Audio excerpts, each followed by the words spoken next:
Do you ever feel lonely or think, I don't really have any close friends anymore? Or maybe you think that you should have more friends by now, like a bigger circle. And you feel like, something may be wrong with you, or, you're not quite sure what's going on. Maybe you see like pictures on social media of women traveling together and having fun, and you think, my life doesn't actually look like that. I wonder why. And it's normal to want to feel like we belong and to feel connected. It's a human need. And sometimes we're just scared of being alone. And sometimes it can be something else that's happening. And sometimes, as we get a little older, we become a little more lone wolf. And that isn't necessarily a bad thing.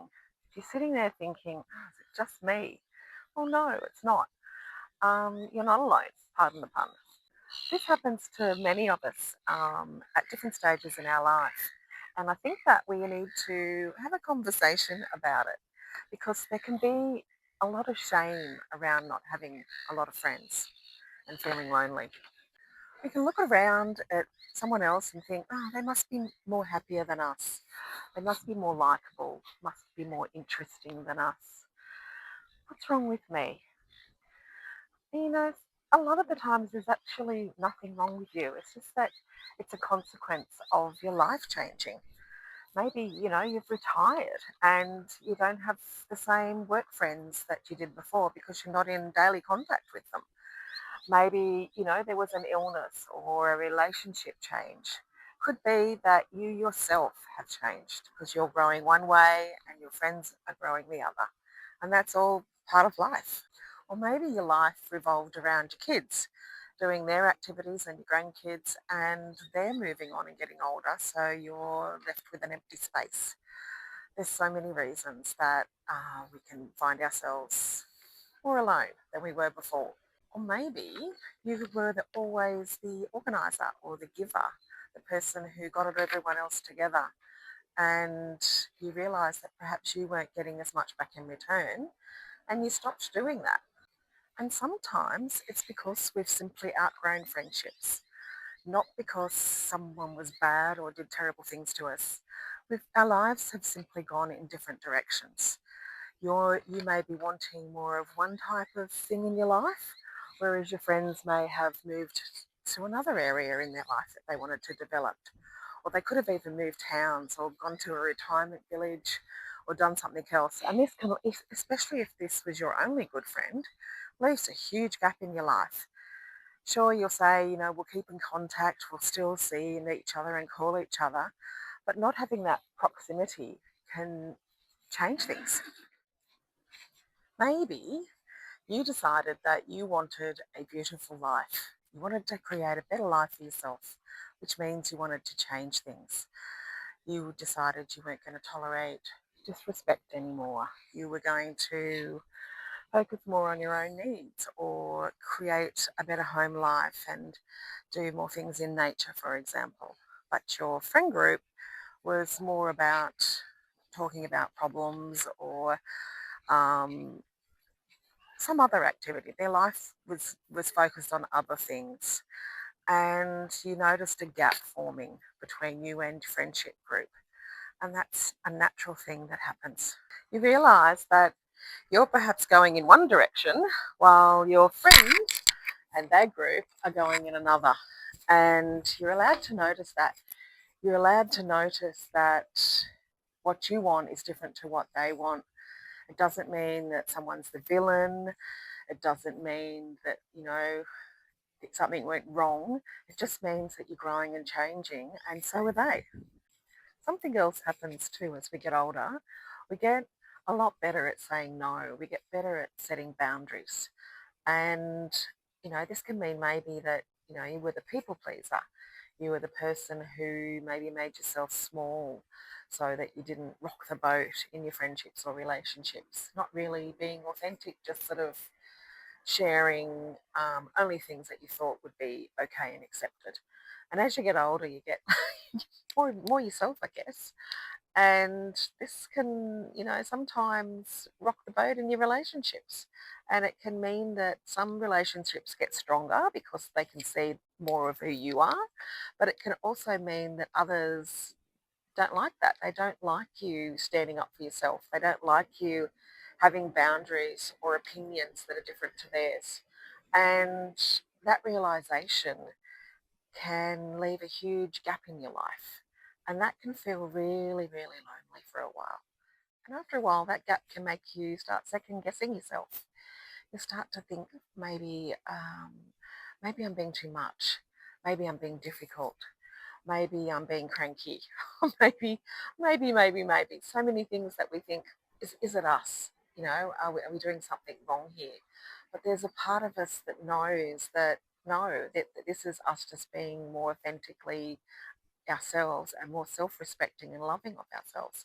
And that's actually a good thing. If belonging requires you to continuously betray yourself, then that's not really belonging.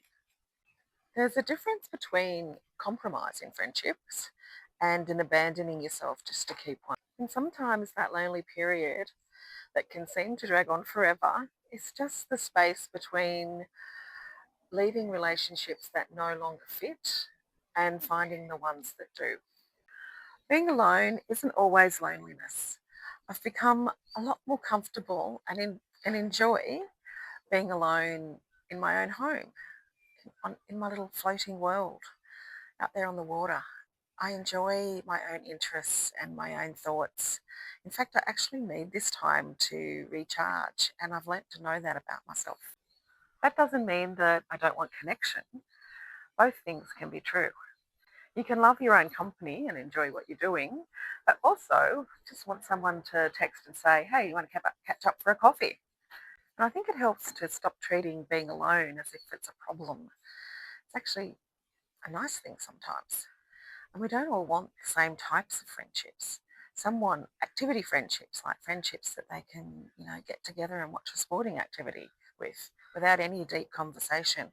Whereas others want that deep connection. They want to talk about the world and the universe and what's going on in politics, all those things that, they say you shouldn't talk about. Some people want that. Others just want someone to have a laugh with and a giggle and enjoy the silly things that are happening in our lives and just relax for a while. Others want a more formal group that they can go out and enjoy concerts and special dinners with. Others want someone that you can, you know, still be in your pajamas and have them turn up to your house and rock in like they own it. We're all different in what we want, and we can want different types of friendships with different people. I have a personality type that's quite rare, and this has made it difficult, especially in a small town, to find like-minded people that I can connect with about things that deeper things I want to talk about. And one of the ways that I got around this was that I joined an online community so that I can actually discuss things with those people. I can be in a crowd of people and feel completely alone and like an alien sometimes. It's a strange feeling. So this means that when I'm communicating with these people, I feel like I do belong. I belong to this group of people. And that's another way that I found some friends. So how do you actually make friends after 50? Most things that you'll read will say, join a club, join a social group, and they're not wrong. Those things work, but they can feel a little intimidating. And some of us have been burned before and we think, no, I'm not joining that group. They're all like this, or I don't really fit in there. That's not what I really want. And that's okay. Before we rush into talking about how to find friends when we're 50, I think it's worth discussing and finding out what we actually want in our friendships, what's missing in our life. Are you, for example, missing someone to go and have that cup of coffee with? Are you missing someone to go and watch a sport with? Are you missing someone that you can just drop over in their pajamas and, chat with? What is it that you actually want? So you're imagining your ideal friendship, not your ideal friend. It's like, what would you actually be doing together? How often do you want to see them? How familiar do you want to be with them? Do you want them to be someone that you can, text every 6 months and say, hi, it's me? And it can just feel like you've been friends forever and you catch up where you left off. I have friends like that. Do you want them to be someone who you pretty much see maybe a couple of times a week? They're in your life. They know everything about you. You could ring them at 2 in the morning if you were having an issue, and you know they'd be there. And that's the complete opposite to that other friendship. What is it that you want?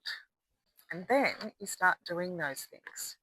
And that might sound backwards because you haven't actually got the friend to do it with yet, but you can't put your life off waiting for your friends, and you're not going to find them sitting at home doing nothing with no one around you. If you want a friend that you can go for coffees with in your local cafe at the drop of a hat, then start going to your local cafe. Get to know the people that serve. Listen to those noisy seagulls. If you want to go, a friend that wants to walk with you, then start going for a walk in your local area at a regular time. Go maybe a couple of times a day or at different times. You'll see people walking at certain times of the day, and you might start just by saying hello. You might stop to pat their dog, which was what I do. You get to know people just in a natural way. If you'd love a creative group, and there's none in your area, then start one. Be the person who starts it. You don't have to be the best at what you do. You just have to be the person that organises it. I just need to show you these silly seagulls over here and their friendship groups and the dynamics that happen between them. Oops. Okay, so that's what I did. When I closed my art studio, it had become a social hub for me. I had a table out the front, as some of you might know, and people would drop by and I would have coffee with them. Just on the spur of the moment, usually people that had come in and were interested in my art. So we had that in common. We had art in common. And we'd have a coffee. And I put a dog bowl out the front and this table. And so people would drop by when they were walking their dogs to let their dog have a drink of water. And if there was someone I recognised, I'd come out and say hi. And I got to know the local people. So when I closed the studio, I was a bit scared that I would lose some of those friendships, just their acquaintances, whatsy things. So I decided to create a creative group of friends that would just do things creatively. Now I don't have a house that you can invite people over to. I live, as you know, on a boat. So I thought, what can I do? So I created art picnics where we go to the park, bring some of our creative stuff with us, bring a plate, share it, have a few laughs. And we started the first one a couple of days ago, and it was great. Yes, the wind blew the papers around a bit. And I made a few mistakes, but it was fun. We laughed, we enjoyed each other's company, and we spent time being creative. Friendships tend to grow from repeated casual contact. So it's the people that you see locally on a daily basis. That's why you make friends when you usually join a workplace. You'll tend to make those friends. And when you leave that workplace, you're not seeing them every day. So some of those friendships fall away. That's just natural. Stop waiting to be chosen. Everyone wants to be invited to something. I think that sometimes we think that we can't do the inviting because we have to be perfect at whatever it is we're doing. So I'm not a good cook. I invited people for a picnic. And I said I was going to, supply some of the food and for them to bring the plate. I cooked a frozen pizza. Yes, don't roll your eyes. And I overcooked it. And then I wrapped it in foil, thinking I was keeping it warm. And of course, it went soggy. And this is what I presented for lunch with some salad that I brought along that had been sitting in the sun while we were creating, and all the leaves went all wilted. But this created humour, and it meant that my friends teased me. I didn't have to be perfect. One of the ladies forgot to bring something. She was in a hurry to get there. I probably even forgot that it was on, and then thought, oh gosh, I've got to come. And she forgot to bring something. So we teased her about the fact that she didn't bring anything. This was not like her. She's a very generous lady. Yeah, it doesn't have to be perfect. and it just is. And people like to see other people that aren't perfect because that means that they can be accepted for who they are. You don't have to have the perfect tidy house. You don't have to have the best outfits and other friends to introduce them to. You don't have to be that interesting. All you have to do is show up, be willing to do some inviting, and make that first move of just saying hi. Not promoting like a lifelong friendship. You're just saying hi. It's one invitation. If you don't feel like you get on that well, you're not obliged to keep it going. You're not obliged to keep ringing or texting that person and asking them out. Be the one that chooses this time. You choose who you want to continue or get a deeper or more lasting friendship with. It's a much better position to be in than I wonder if they like me. Everyone gets busy, everyone gets tired, everyone forgets things. We all have life going on. Um, we get sick. Uh, we may not have the money to go to that special dinner. Uh, Stuff happens. Real friendships don't care about any of that. They just accept you for who you are and that you've shown up. Instead of auditioning for the friendship and going into it, with do they like me, which is what I used to always do. I was hoping I'd be liked. I was hoping I'd be accepted. Didn't want to say the wrong thing. Nervous. Instead, now I go in with thinking, oh, do I like them? Is this someone I want to be around? How do I feel when I'm with this person? Do I feel like I'm not good enough and I have to be more to be with them? Or do I feel relaxed and like this person would accept me if I forgot or if I didn't have enough money or something happened? Because that's what I want. I've decided that I want certain things out of a friendship and other things not so much anymore. Friendship isn't someone choosing you to be their friend. It's mutual. It's a you choosing them and them choosing you, not to be the be and end all of everything in your life, but just someone to connect with. And please stop trying to be perfect. Stop thinking your house has got to be perfectly tidy and that you have to have um, you know, furniture that matches, etc. Because if you think about the people that you've been friends with in the past, the ones that you probably like the most, the ones that were most human and the most that you felt like you could just relax and be yourself around. So be that person. Be the friend that you feel comfortable and yourself around. Become that person, not the person that wants to impress or um, yeah, not the person that has to impress. They want to see how you live. They want to see that you have that pile of washing sitting there. That yes, you sometimes burn dinner. That your hair isn't always washed and perfect. That you yeah, didn't make your bed today. Or maybe you didn't even get out of bed today. And you laugh about it together. They want to see that you had a little argument with someone today and that you're feeling upset. They want friendship is about sharing and connecting who you really are, not the level that's social media. That's a different thing altogether. And it's about trusting that gap, that loneliness gap between people pleasing or whatever it is that happened that caused you to lose some friendships. That gap in the middle that feels really bad. It's trusting that that will get better, and that you can actually be in control and you can make that better. You can choose. You have choices now. You can choose the friendships that fit better with the life that you're creating.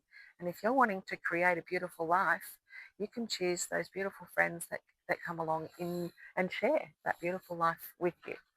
Perfection can make other people feel like they have to be perfect too. And suddenly you've got this whole competition thing going on. And I don't think anyone really wants that. I don't think we want to sort of be competing as women with other women. I think that it works much better if we're supporting each other to be human. Maybe there are women living 5 minutes away that are thinking, everyone else has friends, where would I fit in? Oh, it's too late now, everyone's already got their friendships established. It's not true. There's people thinking things just like you, probably right next door. So what I'd like to leave you with this week is, instead of thinking, why don't I have friends, change that to, oh, I have this wonderful opportunity now to choose the types of friends that will fit with the life I'm wanting to create. Yeah, I get to choose and make one small decision to invite someone to do something, even if it's just a hello to the lady that's walking past you, just an invitation to be a little friendlier. Until next time, keep creating your beautiful life. Check out these seagulls, all trying to sort of prove themselves.